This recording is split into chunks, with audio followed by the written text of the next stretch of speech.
বাঁকুড়া জেলায় একটি প্রত্যন্ত গ্রাম রয়েছে যার নাম ইচ্ছারিয়া, আর সেই ইচ্ছারিয়া গ্রামেই রয়েছে একটি মনসা মায়ের মন্দির। দীর্ঘ 5 বছর ধরে সেই মনসা মাকে আরাধনা করে চলে আসছেন আমাদের এই সুজয় বাবা। লটারি কেটে টাকা পেয়েছেন এমন কথাও শোনা গেছে এই মায়ের মন্দিরেতে এসে। মা এতটাই জাগ্রত যে আজ পর্যন্ত কাউকে খালি হাতে ফেরত যেতে হয়নি। আজকে আমি আপনাদেরকে সেরকমই একটি মা মনসা স্থানের কথা তুলে ধরব। মাত্র সপ্তাহে 2টি দিন, শনি আর মঙ্গলবার। ঘি দিয়ে পুড়বেন, ছেলেরা পড়লে ঘি দিয়ে পড়বেন, আই বলো মেয়েরা আসলে নেন, আই বলো মেয়েরাও ঘি দিয়ে পড়বেন গুড়া। তো করে দিলে কি হবে মাই সব না পারবেন, এই আঙুলে পোড়াবেন। আবার আসবে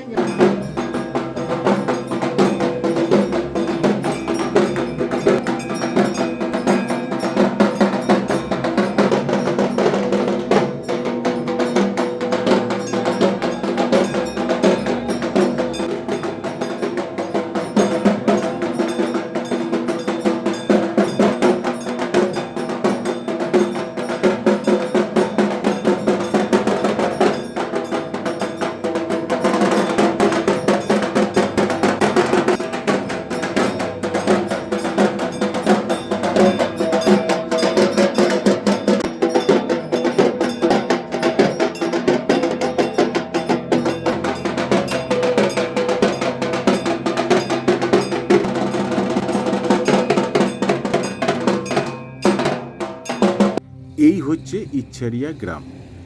আর আমি এখন গ্রামের মন্দিরের সামনেই এসে গেছি, সামনেটা দিয়ে যেতে হবে।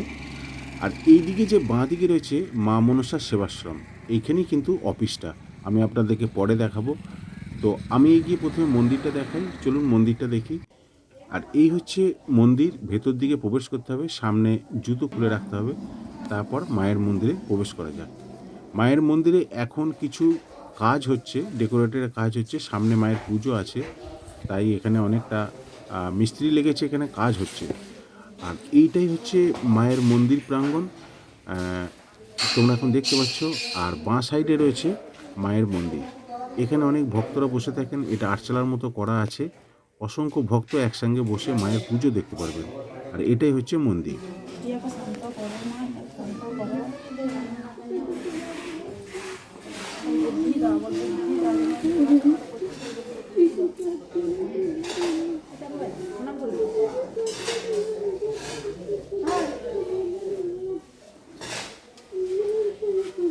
আর বলছি এইখানে এমনি একটু পোপালির ঠিকানাটা একটু বললে ভালো হতো।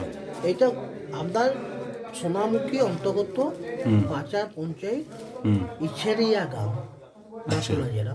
আর সহজভাবে কি ওই সোনামুখী থেকে যে আসাটাই কি সহজ হচ্ছে নাকি? কোন দিক থেকে বলুন? আমি বর্ধমান থেকে মানে সোনামুখী হয়ে এলাম, ওটাই সহজ রাস্তা। বলরামপুরে নেমে বলরামপুর থেকে। সহজ রাস্তা। আর এটা কি শনি মঙ্গলবারই খোলা থাকে না সপ্তাহে সব দিনই? প্রত্যেকদিন নিত্য পূজা হয়। আচ্ছা, শনিবার মঙ্গলবার বিশেষ পূজা হয়। ওই দিন কি ভক্তটা দেখা হয়? ওই দিনই ভক্তদেরকে দেখানো হয়। আচ্ছা। আর আপনার পূর্ণিমার দিন মহাযজ্ঞ হয় লতারি দিয়ে। আচ্ছা। আর এমনি ভক্তদেরকে বিশেষ কিছু নিয়ে আসতে হবে নাকি, মানে সঙ্গে করে, না খালি পেটে আসতে, উপোস আসতে হবে এরকম কিছু? যেমন ক্ষমতা, উপোসও আসতে পারে? হ্যাঁ উপোসে আসতে পারে। আচ্ছা, যেমন ক্ষমতা। এখানে মায়ের কাজ কিছু দাবি নেই। হ্যাঁ, দাবি নেই। আর এমনি এই পাড়াটার নাম কি? জগদল্লা পাড়া, এছাড়া জগদল্লা পাড়া। আচ্ছা, ইচ্ছেরিয়া ইছেরিয়া জগদ্দল পাড়া। আর এখানে মানে থানা সোনামুখী থানা।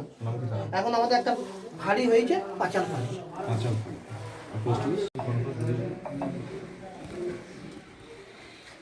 বলুন। বলছি এটা সদর দরজা বলতে ঘরের সদর দরজা, যেটা প্রথমেই ঢুকছেন আপনি আমাদের বাউন্ডারি সেই দরজাটা।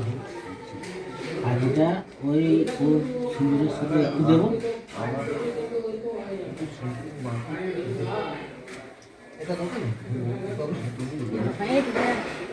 ঘরের সাথে বিয়ের সাথে একটু মানে কোনো পালন আছে নাকি? না, পালন নেই। কোনো এমনি সব কিছু খাওয়া দাওয়া? সব কিছু খাওয়া যাওয়ার জন্য। আচ্ছা। এবার দাদা যদি দেয় সেগুলো পালন আছে। এই ফুল যে দিলাম, এরকম একটা ফুল দিলাম। হ্যাঁ, ওইটাই দিলেন তো আমাকে। আর এইটা দিলাম, এর হ্যাঁ। কোনো পালন নেই, আচ্ছা, পারলাম না। এই দুটির কোনো পালন নেই। আচ্ছা আচ্ছা দাদা দেখে এবার যদি কিছু দেয় আচ্ছা তখন তার প্রাণ থাকে। মানে এইখানে মূলত কি সমস্যা নিয়ে এলে? যে কোনো সমস্যা, আমি অনেক ভিডিওতে দেখছিলাম লটারির টাকার এরকম হ্যাঁ একটা, লটারিটা মানে ওইটা কিরকম প্রসঙ্গটা মানে? ওটা ওইখান থেকে আপনি মাকে ওইখানে এলেন বা ওইখান থেকে মানসিক করলেন, আচ্ছা মাকে বললেন, আচ্ছা মা আমরা যদি পরীক্ষা নেবেন, যদি পরীক্ষায় উত্তীর্ণ হতে পারেন আচ্ছা, তারা পাবেন। মানে এরকম অনেক পেয়েছে। হ্যাঁ পেয়েছে, অনেকে পেয়েছে। আপনারা দেখবেন মামসা সেবা হ্যাঁ, সেবাশ্রম দেখি। পাবেন, কিন্তু বেশি কাঁদবেন না। না, না না আমি সিংহ, হ্যাঁ সুজয় সিংহ। সুজয় সিংহ দাদার সঙ্গে তো পরিচয় হলো না, যে শুনলাম নাকি এখন উনি কিছুদিন আসবেন না। ওনার মা অসুবিধা আছে। হয়েছে শুনলাম। আর এই দাদা মাকে কিভাবে পেয়েছিলেন? দাদা ঠাকুমা পেয়েছিলেন। ঠাকুমা, আচ্ছা আচ্ছা। ঠাকুমা বলে আমি যত বছর শুনে এসেছি 75 থেকে 80 বছর আচ্ছা, ওই ওনার ঠাকুমা পেয়েছিলেন। ওর ঠাকুমা পেয়েছিলেন। ঠাকুমা কি ভরো তো? আর দাদার কি হয়নি এখন? হ্যাঁ দাদার কি ফটো হয় কিছু? দাদার ভর টর হয় না।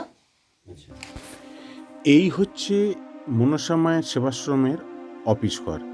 এখানে আসার মূল কারণ হলো আপনি যখন মাকে পুজো দিতে চাইবেন তো আপনাকে এই অফিসে এসে একটি টিকিট সংগ্রহ করতে হবে, তার বিনিময়ে কিছু মূল্য আপনাদেরকে দিতে হবে। আর আপনারা যদি অনলাইনে পুজো দিতে চান তাহলেও সেই ব্যবস্থা আছে। কি ফোন নাম্বার সেটা আমি ডেসক্রিপশন বক্সে লিখে দেব, আপনারা সেই ফোন নাম্বার ধরে মা সেবাশ্রম মনসা মায়ের সেবাশ্রমে ফোন করে আপনারা কিন্তু অনলাইনে পুজো দেওয়ার ব্যবস্থা করতে পারেন। তো আজকের মতো এটুকুই, আবার দেখা করব নেক্সট কোনো ভিডিওতে।